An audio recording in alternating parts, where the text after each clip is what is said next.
నువ్వు నరకపాత్రునిగా ఉన్నంత వరకు ఎన్ని దీవెనలైనా పొందుకో, సాతానికి ఎలాంటి ప్రాబ్లం లేదు.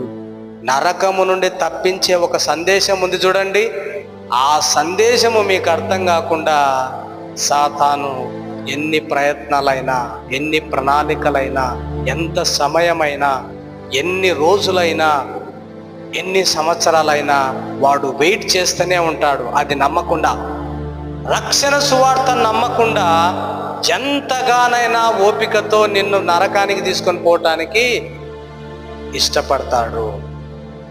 అరే, ఒక వ్యక్తి కోసము వాడు నరకంలోనే ఉండేటట్లుగా చేయటానికి 70-80 సంవత్సరాలు నా కాలాన్ని వృధా చేసుకోవాలనా?